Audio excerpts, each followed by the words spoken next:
अवतार मेहर बाबा की जय। బాబా ప్రేమికులందరూ మాకు మంచి వారలెప్పుడు, మెహరుని ప్రేమించే వారందరూ ప్రియులే మాకెప్పుడు. మెహరుని ప్రేమించే వారందరూ ప్రియులే మాకెప్పుడు.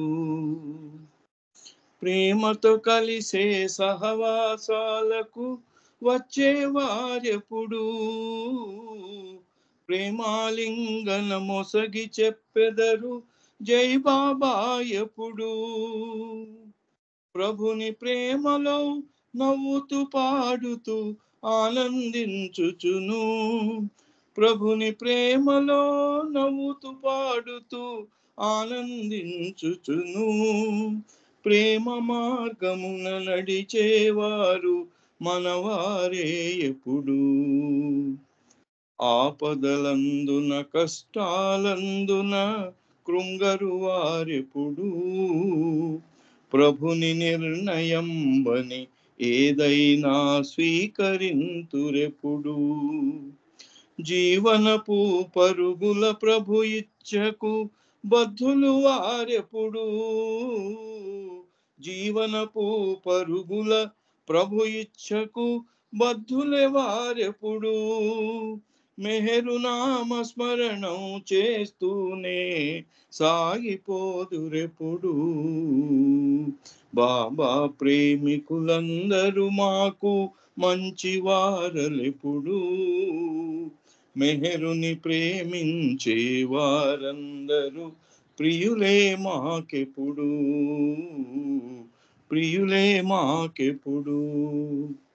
కులమతాలకు కామవాంఛలకు దూరం వారెప్పుడు, పేరు ప్రతిష్టల ఆస్తిపాస్తుల ఆశించరు వారెప్పుడు. ప్రభు సేవకి తమ ధనమర్పించి దాని విలువ పెంచెదరు, ప్రభు సేవకి తమ ధనమర్పించి దాని విలువ పెంచెదరు. సర్వులు మనవారను బాంధవ్యం నిలుపుచుందురెల్లప్పుడు, సర్వులు మనవారను బాంధవ్యం నిలుపుచుందురెల్లప్పుడు. మెహరు ప్రేమలో ప్రతి ఒక్కడు ప్రేమాగ్ని కణంబై వెలుగొందు, ప్రపంచ స్థితినే మార్చివేయు తానది భయానకంబైనప్పుడు.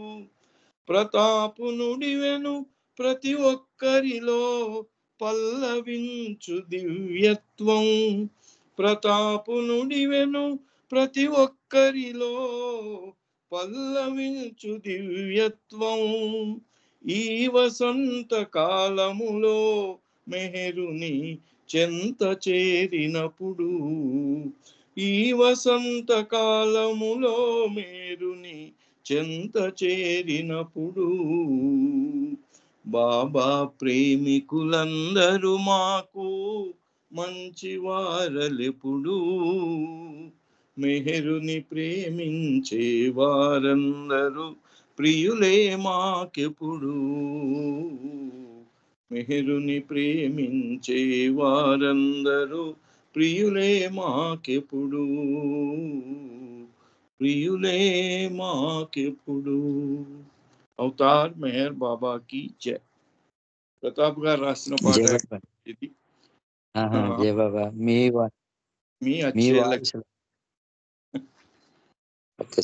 మీరు పాడడం వల్ల ఇంకా మాకు చాలా బాగా అనిపించింది. మీ ద్వారా అది వినడం మా భాగ్యం. చాలా చక్కటి సంకీర్తన, ఎంతో చాలా శ్రావ్యంగా పాడారు జయబాబా రామకృష్ణయ్య గారు. పాటలు అలాగే పాడతారు, మాటలు అలాగే పాడతారు, మనిషి అలాగే ఉంటారు వీరు. జయబాబా. మరి ఇప్పుడు సమయం అయిందండి. మరి ప్రభు మీ ద్వారా ఏం చెప్పిస్తాడో వింటాము, కాబట్టి మీరు మరి స్టార్ట్ చేయవలసిందిగా కోరుతున్నాను సార్. జయబాబా. జై బాబా, జై బాబా. 66 సంవత్సరాలు వెనక్కి వెళ్ళిపోదాం.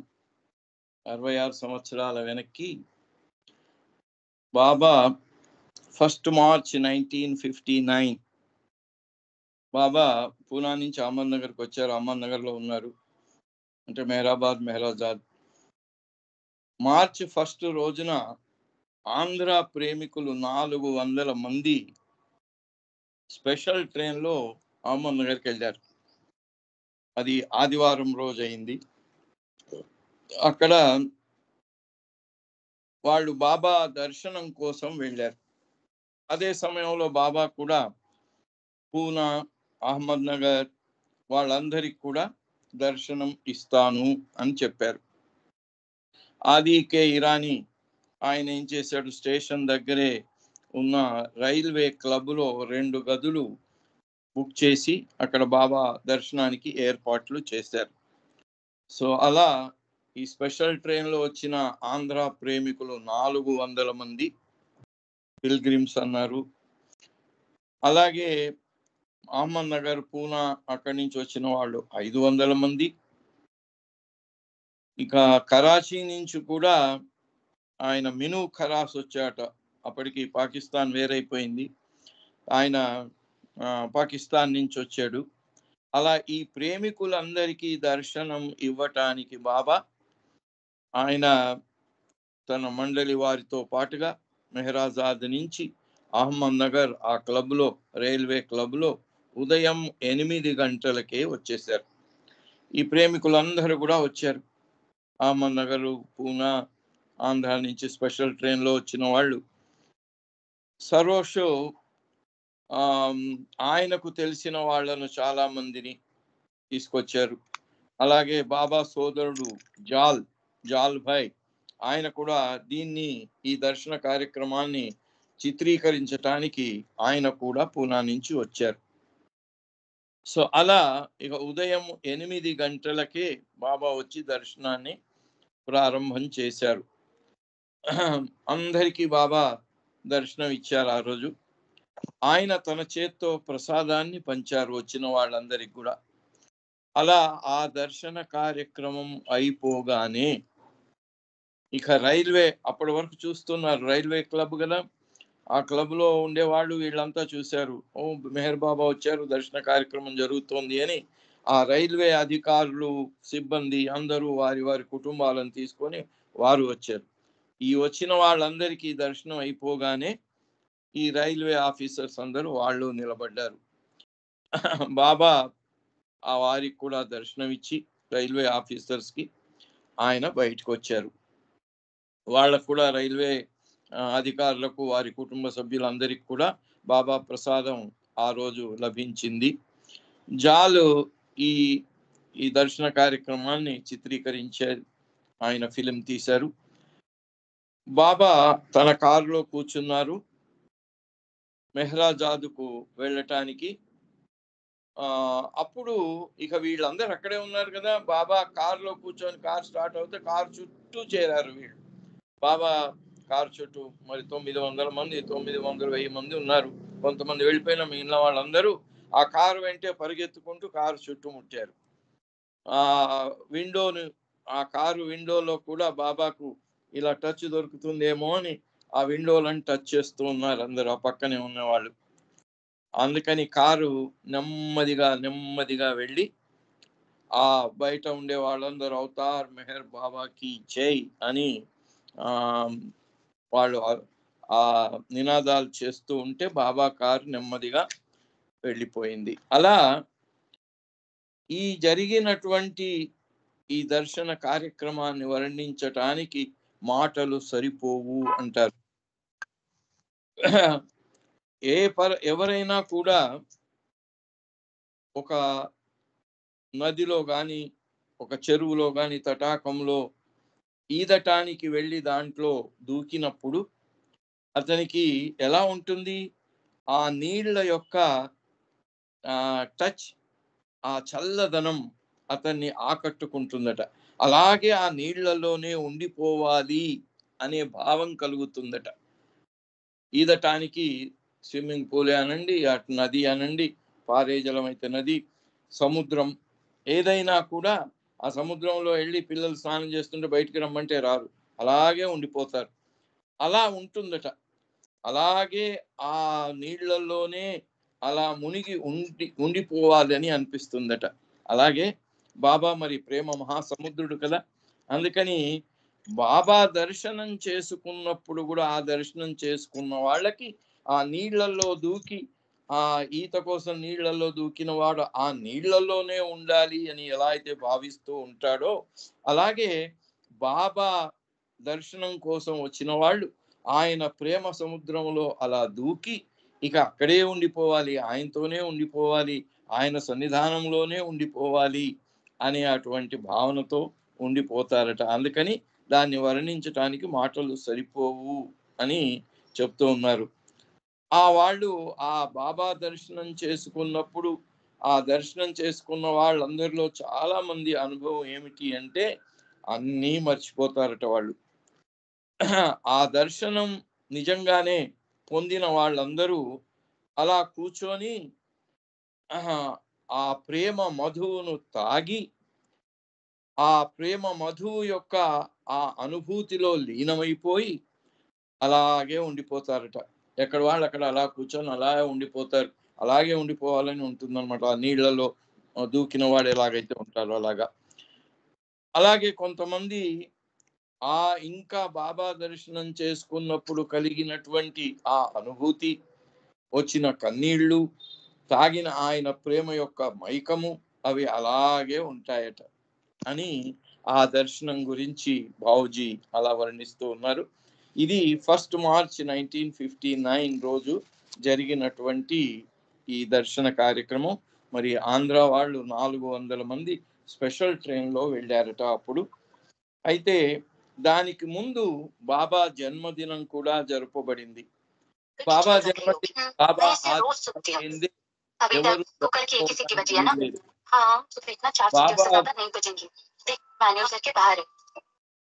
బాబా చెప్పితేనే ఆయన జన్మదినాన్ని ఏ రకంగా జరుపుకోవాలో ఆ రకంగా జరుపుకోవాలి. అయితే 25 ఫిబ్రవరి 1959 ఇది 1 మార్చ్ దర్శనం గురించి ప్రారంభం చేశాం మనం. దానికి ముందు దర్శనం రోజు అది 65వ జన్మదినం బాబాకు. అయితే బాబా అన్నారు, బాబా ఆదేశం ఏం చెప్పారంటే ఎవరు ఏ రకంగా మెహరాజాదులో నా జన్మదినం సంబరాలు చేసుకోవద్దు అన్నారు అని మా బాబా మండలి వారందరికి కూడా చెప్పారట. మీరు వచ్చి నాకు హ్యాపీ బర్త్డే అని కూడా చెప్పవద్దు అన్నారు. బాబా అప్పుడప్పుడు ఇచ్చేవారు. ఒక్కొక్కసారేమో ఆయన 74వ జన్మదినం 68లో చాలా గ్రాండ్ గా జరుపుకోండి అన్నాడు బాబా. ఎందుకంటే బాబాకు తెలుసు అది ఆయన శరీరంలో ఉండగా ఆఖరి జన్మదినం అనే విషయం. సో ఈ రోజు మాత్రం ఫిబ్రవరి 25, 1959 బాబా దగ్గరికి మండలి వాళ్ళు వెళ్ళి బాబా హ్యాపీ బర్త్డే అని చెప్పటానికి కూడా వీల్లేదన్నారు. అది కూడా అవసరం లేదన్నారు. కానీ బాబా కేంద్రాల వారిని మాత్రం మీరేం చేసుకోవద్దు అనే ఆదేశం ఇవ్వలేదు కనుక విశ్వవ్యాప్తంగా బాబా కేంద్రాలన్నిటిలో కూడా ముఖ్యంగా మరి అటు యూపీలో ఇక్కడ ఆంధ్రాలో బాబా కేంద్రాల్లో మాత్రం బాబా జన్మదినం చాలా ఘనంగానే జరుపుకున్నారు. అక్కడ చాలా మంది కొత్త వాళ్ళు వచ్చారు. ఊరేగింపులు, సహవాసాలు, భజన కార్యక్రమాలు, తర్వాత అన్నప్రసాద వితరణం ఇవన్నీ మనకు నేటికి కూడా బాబా జన్మదినంలో జరుగుతున్నట్టు ఆ రోజు కూడా అన్ని చోట్ల జరిగాయి. చాలా మంది కొత్త వాళ్ళు కూడా బాబా దగ్గరికి రావటం, బాబా నామాన్ని వినటం కూడా జరిగిపోయింది. ఆయన ఇలా చెప్పారట Baba, the time has come and it has to be, it will keep growing, spreading all over and nothing can or will stop it. ఎప్పుడు కూడా అసలైన సద్గురువు గాని అవతారుడికి గాని ఆయన ఉన్న సమయంలో జీవిత కాలంలో కంటే ఆయన తరువాత ఆయన నామవ్యాప్తి ఎక్కువగా జరుగుతుంది. ఆయన ప్రేమికులు ఎక్కువగా పెరిగిపోతారు. ఆయన యొక్క ఆరాధన, ఆయన యొక్క ప్రేమ తరువాత తరాల వాళ్ళల్లో ఎక్కువగా అధికాధికంగా గ్రాడ్యువల్గా పెరిగిపోతూ ఉంటుంది. దాన్ని ఎవ్వరూ ఆపలేరు అని బాబా చెప్పారు. అప్పుడు బాబా ఆ సందర్భంగా 59లో తన జన్మదినానికని ఈ సందేశం ఇచ్చారట, అందరికి పంపించారు. Every second in eternity every one of us is the same one indivisible God. Every second అంటే ప్రతి క్షణం, ఇన్ ఎటర్నిటీ శాశ్వతత్వంలో, ఎవ్రీ వన్ ఆఫ్ us మనమేం అయ్యో నేను ఇది నాకు బాబాను ప్రేమించలేకపోతున్నాను, నేనేం చేయలేకపోతున్నాను, నాకు అది ఉంది, ఈ కష్టం ఉంది, ఆ కష్టం ఉంది అని వాపోయే పని లేదంటున్నారు బాబా. ఎందుకంటే శాశ్వతత్వంలో ప్రతి క్షణం ప్రతి ఒక్కరూ, మనలో ఉన్న ప్రతి ఒక్కరూ as is the same one indivisible God. ఆ ఒకే ఒక్కడైన అవిభాజ్యుడైన భగవంతుల్లో అందరూ ఉన్నవారు భగవంతుల్లోనే ఉన్నారు. ఆ భగవంతుడే ప్రతి ఒక్కరు. ఎందుకంటే ఆయన తప్ప వేరేది లేదు కదా. God alone is real, all else is illusion. ఉన్నది భగవంతుడు ఒక్కడే. ఎక్కడైనా ఎవరైనా ఏదైనా ఉన్నది అంటే అది ఆ ఒక్క భగవంతుడిలో ఉన్న అవిభాజ్యమైనటువంటి అస్తిత్వమే. Who has no second ever. ఎందుకంటే ఏకం అద్వితీయం. ఆ భగవంతుడికి రెండో వాడు అనేవాడే లేడు. మరి ఆయన కాకుండా ఉన్న మనం అనే వాళ్ళం ఎక్కడి నుంచి వస్తాం? రామ్, మనం కూడా ఆయనలో భాగమే. Not even on the 25th, 25వ నాడు బాబా పుట్టారు అని మనం ఆయనకు జన్మదినం చేస్తున్నాం కదా. అందుకని ఆయన పుట్టడం వల్ల ఇంకొకడు నేను కాక రెండో వాడు ఎవడన్నా వచ్చాడేమో అనుకుంటారేమో. కాదు, 25 ఫిబ్రవరి నాడు కూడా దేవుడు ఒక్కడే, రెండో వాడు లేడు. ఆ 25వ రోజు బాబా ఆంధ్రపత్రిక పబ్లికేషన్స్ వాళ్ళు వచ్చి బాబా జన్మదిన సందర్భంగా ఒక సందేశం ఇవ్వవలసిందిగా కోరారు. వాళ్లకు బాబా ఇలా సందేశం ఇచ్చారట. For ages I have been giving in silence my silent message of love. యుగాల తరబడి మరి నిరాకార స్థితిలో ఆయన నిరంతరం ఉన్నాడు కదా. ఆయన లేని చోట్లేదు, లేని క్షణం లేదు. కాబట్టి బాబా అంటున్నాడు, ఫర్ ఏజెస్, ఎన్నో యుగాల పర్యంతం, I have been giving in silence my silent message of love. ఆయన సందేశం మౌన సందేశం అట. ఏం మౌన సందేశం అది? ప్రేమ. ప్రేమకు మాటలక్కర్లేదు, ప్రేమకు అనుభూతే కావాలి. అందుకని I have been giving in silence my silent message of love. నేను నా మౌన సందేశం, ప్రేమ అనే మౌన సందేశాన్నే ఇస్తూ వస్తూ ఉన్నాను. You ask me for a message from my silence. మీరు నా మౌనాన్నించే సందేశం అడుగుతూ ఉన్నారు. But silent or the words of my silence. నా మౌనం యొక్క మాటలు ఏమిటి? మౌనమే. Silent is love. ప్రేమ ఎప్పుడు కూడా మౌనంగానే ఉంటుందట. And the lover loves my silence and silently adores me in my silence. అందుకని నా ప్రేమికులు అంటే మన ప్రేమికులుగా మరి ఏం చేయాలట? My lover loves my silence. నా ప్రేమికుడు నా మౌనాన్నే ఆయన ప్రేమించాలి. And silently adore me in my silence. మీరు నాకు చేసే అటువంటి ప్రేమ గాని ఆరాధన గాని అది మౌనంగానే, నా మౌనంగానే ఉండాలి అనే సందేశం బాబా ఆ రోజు పత్రికల వాళ్ళకి ఇచ్చారు. ఆ రోజు ఫ్రాన్సిస్ బ్రాబజాన్ ఒక ఆర్టికల్, అంటే బాంబే కేంద్రం వాళ్ళు ఏం చేశారంటే ఈ బర్త్డే సందర్భంగా బాబా 21 మెసేజ్లను ప్రింట్ చేసి ఒక చిన్న బుక్లెట్ వేశారు. దానికి ఫ్రాన్సిస్ బ్రాబజాన్ని ముందు మాట రాయమన్నారు. దాంట్లో ఆయన రాస్తూ లాస్ట్లో ఈ మాటలు రాశారట. The words of men are like candles which burn out. మనం అందుకే బాబా ఏమన్నాడు? నా ప్రేమికులు మౌనంగా నన్ను ప్రేమించాలి, మౌనంగానే నా మౌనంలోనే నన్ను ఆరాధించాలి అన్నారు. మౌనంగా ఆయన మౌనంలో మనం ఆరాధించాలట. అందుకని ఇక్కడ ఫ్రాన్సిస్ ఏమంటున్నాడంటే మన మాటలు సైలెంట్గా కాకుండా మాటల ద్వారా ప్రేమను ఎప్పుడైతే మనం వ్యక్తం చేయటానికి ఆరాటపడతామో అప్పుడు మన మాటలు, the words of men are like candles which burn out. మనం క్యాండిల్ వెలిగించి పెట్టుకున్నాం, ఎంతసేపు ఉంటుంది? దాంట్లో మైనం ఎంతవరకు ఉంటే అంతవరకు వెలుగుతుంది, తర్వాత ఆరిపోతుంది. కాబట్టి మన మాటలు కూడా అలాంటివేనట, కొవ్వొత్తులు లాంటివి. అవి వెలిగించి పెట్టుకుంటాం, ఆరిపోతాయి. అవి ఆ మైనం అయిపోగానే అయిపోతాయి. Leaving both the speaker and his audience in darkness. అలా ఆ మాటలు చెప్పేవాడు, వినేవాడు, వాళ్ళందరూ కూడా ఆ కొవ్వొత్తి ఆరిపోగానే చీకట్లోకి వెళ్ళిపోతారు. But the message of the divine incarnation, both at the time of utterance and for posterity, is as a sun that never sets and is always available if one will but pull up the blind of prejudice and partake of its light. అదే మన మాటలు అంటే పరిమితత్వంలో ఉంది, అజ్ఞానంలో ఉండే మన మాటలు కొవ్వొత్తు లాంటివి. కానీ డివైన్ ఇన్కార్నేషన్ అంటే అవతారుడి యొక్క మాటలు, ఆయన చెప్పిన సందేశము, అది ఎలాంటిదట అంటే సూర్యుని యొక్క ప్రకాశం లాంటిది.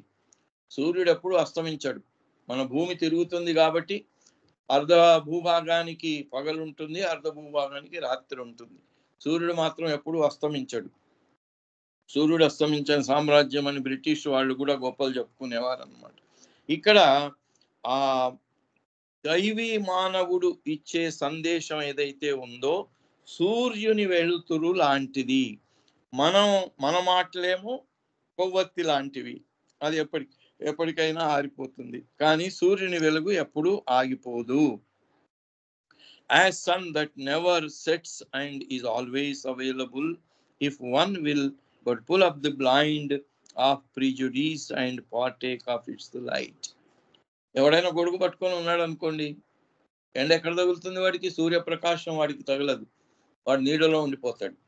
కానీ పూర్తిగా సూర్యప్రకాశాన్ని అనుభవించాలి అన్నప్పుడు ఆ గొడుగు లాంటి తెరను, వాడి యొక్క అజ్ఞానం అనేటువంటి తెరను తీసి చూసినట్టయితే ఆ సూర్యుని యొక్క వెలుగు వాడికి ప్రసరిస్తుంది అని ఫ్రాన్సిస్ బ్రాబజాన్ దానికి ముందు మాట రాస్తూ చెప్పటం జరిగింది. ఇదే సందర్భంగా బాబా మరి ఆయనకు అత్యంత ప్రియుడైనటువంటి గాడేకర్, ఆ గాడేకర్ ఉదంతం ఇక్కడ ఈ సందర్భంగా వచ్చింది. ఎందుకంటే ఆయన 7 మార్చ్ నాడు పూనాకెళ్ళి గాడేకర్ను స్వయంగా కలుసుకున్నారు. బాబా మార్చ్ 2 రోజున కవాలి పాటలు విన్నారు. రుస్తుం కాక సోను మియా అనే అతన్ని తీసుకొచ్చి ఆయనతో పాటలు, కవాలి, గజల్ పాడి వినిపించారు. బాబా చాలా ఇష్టపడ్డారు వాటిని. అయితే ఆయన పాడినటువంటి ఒక పాట యొక్క మాటలు కూడా బాబా వాళ్ళందరికీ ఎక్స్ప్లెయిన్ చేసి ఎప్పుడు అలా చేస్తూ ఉండేవారు. ఆయన గజల్, కవాలి పాడినప్పుడు మిగిలిన వాళ్లకు సరిగ్గా అర్థం అయిందో కాదో అని ఆయన వాళ్ళకి దాని యొక్క అసలైన అర్థాన్ని వర్ణించి చెప్పేవారు. I have no words with which to tell. ఇక్కడ ఇందాక మరి ఫ్రాన్సిస్ చెప్పాడు కదా, మన మాటలని కొవ్వొత్తు లాంటి అని. ఇక్కడ ఈ కవాలి పాడిన సోను మియా ఆయన పాడిన ఆ కవాలి పాటలో గజల్ దాంట్లో అర్థం ఏమిటి అంటే, I have no words with which to tell. నా దగ్గర మాటలు లేవు మీ గురించి చెప్పటానికి. What I have found having found you. మిమ్మల్ని చూసిన వెంటనే, మిమ్మల్ని పొందిన వెంటనే నాకు ఏమి లభించింది అనే విషయాన్ని చెప్పటానికి నా దగ్గర మాటలు లేవు. I have found my goal. మిమ్మల్ని చూడగానే నా గమ్యమే మీలో కనిపించింది. అంతే కదా మరి. Goal of life is to become one with God. ఆయన ఎదురుగానే కనిపించాడు అంటే ఆ గమ్యం ఎదురుగానే సాక్షాత్కరించింది. I have found my goal. నా గమ్యం నా ఎదుటనే ప్రత్యక్షమైంది. I have found myself. ఆ గమ్యంలో నేనే కనిపిస్తూ ఉన్నాను, నన్ను నేనే చూసుకున్నాను. Verily in the form of a man I have found God. మానవ వేషధారి అయిన మీలో నాకు భగవంతుడు కనిపించాడు అని ఆ పాడిన పాట బాబా చెప్పటం జరిగింది. అది అయిపోయిన తర్వాత బాబా మార్చ్ 7న బాంబేకు వెళ్ళారు. ఆ బాంబేకు వెళ్తూ బాబా ఆది ఇరానీ కారులో తీసుకెళ్లారు. ఈరిచు, పెండు, విష్ణు, భావు వీళ్ళందరూ కూడా బాబాతో పాటుగా వెళ్ళారు. వెళ్తూ వెళ్తూ దారిలో పూనాలో గురుప్రసాద్లో ఆగి అక్కడ భోజనం చేసి మధ్యాహ్నం భోజనం చేసి మళ్ళీ బాంబేకి ప్రయాణం కొనసాగించారు. ఆ రోజు భోజనం ఈరిచ్ తల్లి తండ్రి ఉండేటువంటి బింద్రా హౌస్ అక్కడి నుంచి బాబాకు తెచ్చి బాబాకు సర్వ్ చేయబడింది. Before taking any food or rest Baba went to Gadekar's residence. ఆ రోజు బాబా ఏం చేశాడంటే గాడేకర్ గారి ఇంటికి వెళ్ళారు. ఇంకా భోజనం చేయకుండా రెస్ట్ తీసుకోకుండా బాంబే ప్రయాణానికి ముందు పూనా చేరగానే గురుప్రసాద్లోంచి నేరుగా బాబా గాడేకర్ ఇంటికి వెళ్ళారు. ఎందుకు? To enquire about his health. ఆయన ఆరోగ్యం గురించి పరామర్శించడానికి బాబా వారి ఇంటికి వెళ్ళారు. వెళ్ళి బాబా గాడేకర్కి ఆయన స్వయంగా వెళ్ళి దర్శనం ఇచ్చి ఎలా ఉన్నావు అని అడిగారు. నీ బాధ ఎలా ఉంది, హౌ డు యూ ఫీల్, ఎలా ఉన్నావు అని బాబా అడిగితే గాడేకర్ అన్నాడు, because you have come to see me I don't feel the slightest pain. సాక్షాత్తు భగవంతుడి నువ్వే వచ్చావు, అడగకుండానే వచ్చావు, నువ్వు సాక్షాత్తు వచ్చి నా ముందు ఉంటే ఇంకా నాకు బాధ ఏంటి అన్నాడు ఆయన. అంటూ ఇంకా ఏం చెప్తున్నాడు ఆయన, టుడే ఈజ్ మహాశివరాత్రి అన్నారు. అప్పుడు బాబా చెప్తున్నాడు ఆయనకి, టుడే మహాశివరాత్రి అంటే మనకందరికి తెలుసు, మొన్ననే 26 ఫిబ్రవరి రోజున మహాశివరాత్రి అయ్యింది అని చెప్తూ బాబా అంటున్నారు, Shankar in person has come to your house to see you.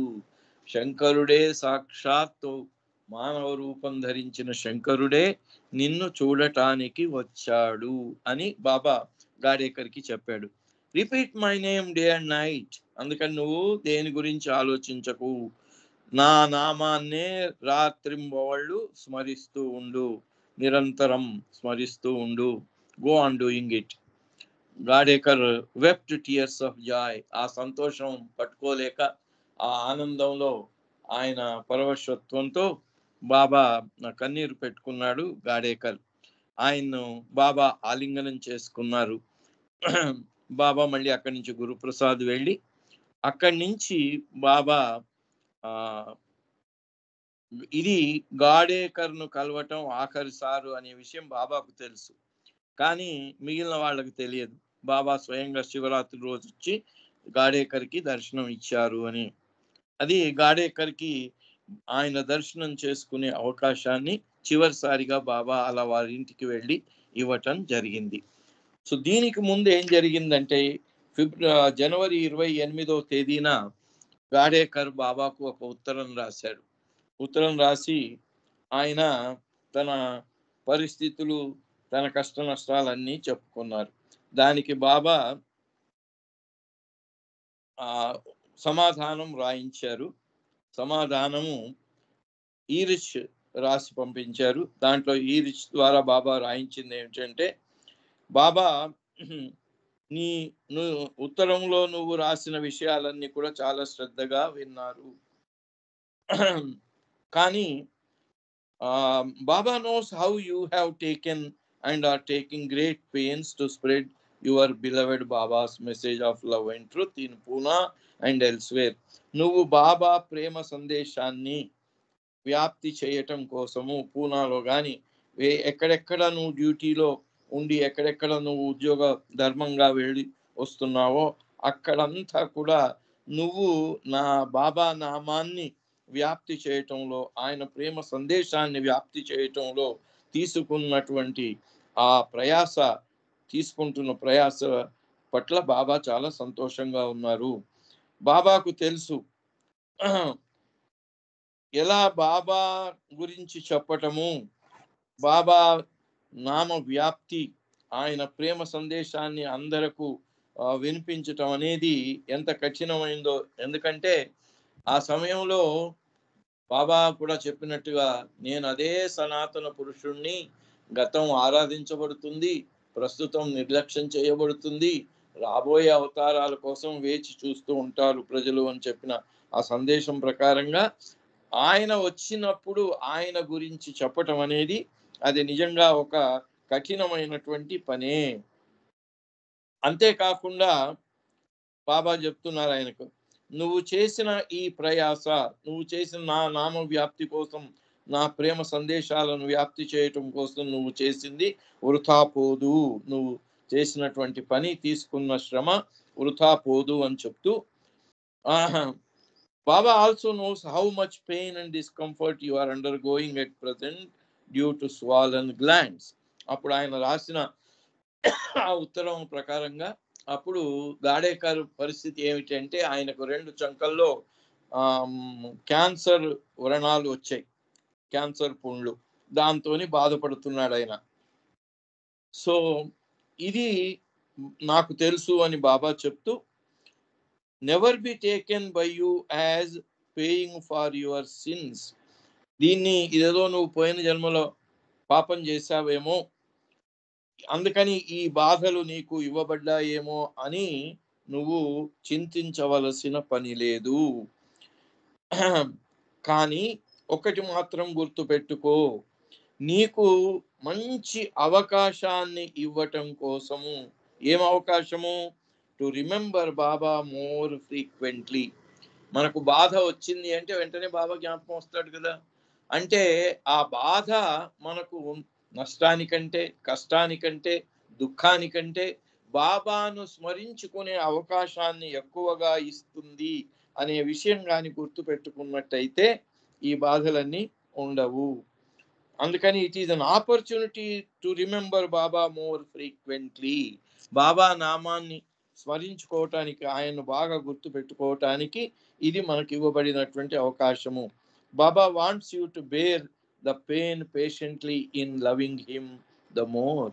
అందుకని ఆ బాధను చాలా సంతోషంగా స్వీకరించి ఆయనను ఇంకా ఎక్కువగా ప్రేమించటానికి ప్రయత్నం చేయి అని ఇంకా చాలా విషయాలు దాంట్లో ఆ ఉత్తరంలో రాయటం జరిగింది. ఆ ప్రకారంగానే బాబా వెళ్ళి ఆ గాడేకర్ని కలుసుకోవటం జరిగింది. అట్లా అంతేకాదు, గాడేకర్ కలుసుకున్న తర్వాత